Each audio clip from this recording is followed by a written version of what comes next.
رئيس نادي خدمات رفح الكابتن كارم العطار هو الآن معنا عبر الخط الهاتفي. أستاذ كارم، السلام عليكم.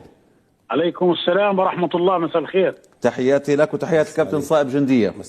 كل احترامنا لك ولأخونا وحبيبنا كابتننا وكابتن فلسطين. الله يخليك ابو محمد. كابتن صائب الله يديمك يا طيب. الله يسعدك حبيب ابو محمد، الله يخليك ويعطيكم الف عافيه وهرد لك وان شاء الله القادم افضل يا رب. هرد لك كابتن. اليوم شو اللي صار؟ لا وضع طبيعي، هو يعني هذه كرة قدم، احنا يعني كابتن نؤمن انه الكرة فيها فوز وفيها خسارة، فيها تعادل، فيها شيء، وهذا وضع طبيعي جدا. ولكن هذه المنظومة بصراحة يعني بدأنا نشم منها رائحة كريهة، رائحة غير مقبولة على الإطلاق، لأنه هذا يعني اللي بيحصل اليوم هذا غير مقبول على الإطلاق في الشارع الرياضي الفلسطيني.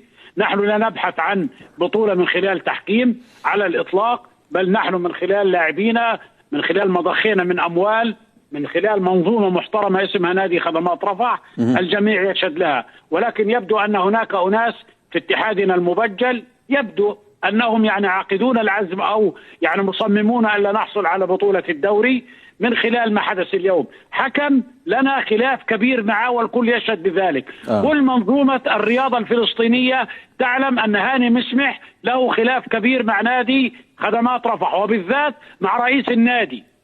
هذا الحكم الذي يلعب دورا سيئا لأنه لا يعمل بالضمير، لا يعمل ضميره على الإطلاق. فمن هو وراء تعيينه حكما لهذه المباراة الهامة والمفصلية التي نعتبرها؟ هو اللي خسر كل يوم يا كابتن؟ هو اللي خسر كل يوم؟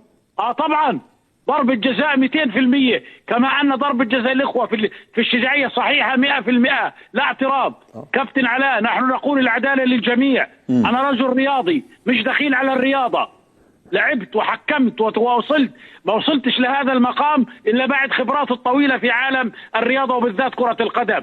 لا يعقل ضرب يعني من هنا أو هناك أو غيره. احنا لا نطلب لوحدة التحكيم، نحن نقول يجب أن يكون للجميع، العدالة للجميع. ولكن هو السؤال الآن الكبير والعريض، كيف يمكن لحكم تم إيقافه على خلفية معينة وله خلاف مع نادي خدمات رفح الكل يعرفه، كيف يعين اليوم حكما لهذه المباراة؟ من وراء هذا القرار؟ من المستفيد منه؟ من يعبث بالرياضة الفلسطينية؟ هو اللي خسر يعمل على تدمير الرياضة الفلسطينية. هل الحكم اليوم سبب في خسارة خدمات رفح؟ طبعا، أقل شيء التعادل، أقل شيء يا كابتن. وأنا بدي أقول لك حتى لو تعادل، حتى ما عندناش أي مشكلة، كل احترام لاخوتنا الشعيب، فريق كبير محترم عادي جدا، ياما حقق بطولات، فاز علينا وفزنا عليه. وضع انا لا اتحدث الان عن نتيجه او خيره كابتن علاء، انا اتحدث حكم له مشكل وتوقف عليها، تمام، ولو اشكاليه معنا نحن خدمات رفح، مظبوط ولا لا؟ مين ما بيعرفش؟ هيك انت بتحكي، هيك انت بتقول. انا بعرفش اذا كان في مشكله ما بين خدمات رفح وهاني مسمح، بعرفش. لماذا اوقف؟ بعد ايه؟ مش بعد مؤتمر الصحفي؟ متى اوقف؟ متى حلت لجنة الحكام؟ متى منع الجمهور من الحضور؟ مش بعد ما حركت الماء الراكد؟ طب هل انه قاصد؟ هل انه الأندية؟ اين الرياضيين الحريصين على الرياضة في البلد؟ اين هي المنظومة الرياضية التي تتبجح انه لدينا رياضة؟ لا يوجد لدينا رياضة. نحن نعيش على الفتات، نحن نعيش على الفتات، على موائد اللئام. هذا لا يجوز. كفى لعبا بالرياضة الفلسطينية. أين الرجالات؟ هذه ليست اتحادات ولا لجنة أولمبية إطلاقا. تمام. أنا بكلمك وأنا معلن استقالتي من رئاسة الخدمات، كمان أنا مستقيل من رئاسة نادي خدمات رفح.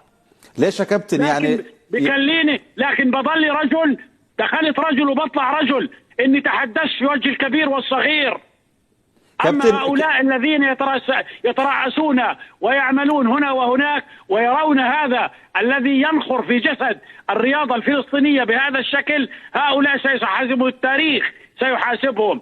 أنا مش طرجان ولا أنا فتوة ولا أنا مرتضى منصور، أنا كارم العطار البسيط، لكن رياضي بفهم، بدافع عن حقوق المؤسسة بتاعتي، بدافع عن حقوق الناس كلها. إما تحكيم عادل وإلا بلا رياضة. تمام كابتن، ولكن يبدو أنك متسرع فيما يتعلق حتى بتقديم الاستقالة بهذا الشكل. مش متسرع. أنا وصلت إلى مرحلة أنه هناك في أيدي خفية تعمل على إبعاد الدوري عن نادي خدمات رفح. مقصودة من عين هاني مسمح اليوم لمباراتنا هو قاصد أن يبعد، ولكن أنا بقول له فشرت ثم فشرت ثم فشرت. إن شاء الله الدوري في نادي خدمات رفح بهمة أبنائه ولاعبيه بعون الله تعالى. يعني في مؤامرة على خدمات رفح كابتن؟ لا أعتقد. يعني نعم، اللي عين اليوم هاني مسمح متآمر على خدمات رفح. نعم متآمر. ماذا يفسر؟ حكم له مشكلة طويلة عريضة معاه، لماذا يعين اليوم؟ يعني هو قاصد يخسرك اليوم مثلا؟ طبعا هو انتقم من نادي خدمات رفح في شخص وترد من الملعب كمان. انا بزعق على لعيبتي، بعت لي الشرطة كمان اليوم قمعتني في ملعب اليرموك. طردوني من الملعب اليوم يا كابتن. رئيس نادي محترم، شو السبب؟ رئيس وطني من الطراز الاول، لا احد يستطيع يتحدث في خدمات رفح. تمام. انا اليوم طردت من الملعب من وسط الشرطة.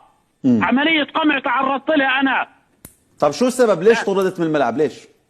انا بزعق على عيبتي، هو افتكر اني بسب عليه.